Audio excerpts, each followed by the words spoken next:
ইতিহাসের পাতায় এমন কিছু ঘটনা আছে যা কলমে নয়, লেখা হয়েছে আল্লাহভীত মানুষের হৃদয়ের কম্পনে। যেসব ঘটনা শুধু একটি দিনের নয়, বরং শতাব্দীর পর শতাব্দী ধরে মানুষকে নাড়িয়ে দেয়। ঠিক এমনই এক ভয়াল দিনে মদিনা মুনাওয়ারাও কেঁপে উঠেছিল ভূমিকম্পে। কেঁপে উঠেছিল মসজিদের মিনার, কেঁপে উঠেছিল ঘর বাড়ি, আর মানুষের অন্তর আঁতকে উঠেছিল ভয়ে।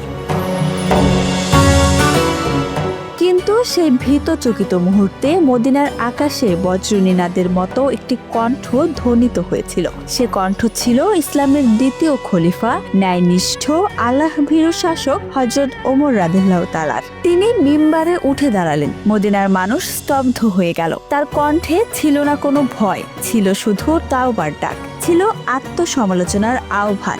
হে মদিনাবাসী, তোমরা এত দ্রুত কি পরিবর্তন করে ফেললে? আল্লাহর কসম, যদি এই ভূমিকম্প আবার ফিরে আসে, আমি তোমাদের মধ্য থেকে সরে যাব।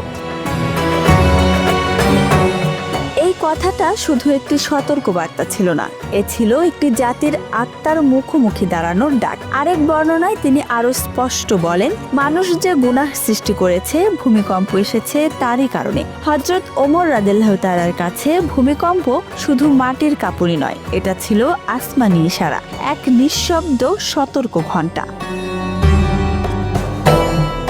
হযরত ওমর রাদিয়াল্লাহু তাআলা বুঝিয়েছিলেন, যখন সমাজে গুনাহ বাড়ে, আল্লাহর স্মরণ কমে যায়, তখন রহমতের জায়গায় আসে সতর্কতা। কোরআনও তো তাই বলেছে, তোমাদের উপর যে বিপদ আসে তা তোমরা নিজেদের কর্মের ফল। সূরা আশ-শূরা আয়াত ৩০। আবার আল্লাহ বলেন, আমি নিদর্শন পাঠাই মানুষকে ভয় দেখানোর জন্য। সূরা ইসরা আয়াত ৫৯।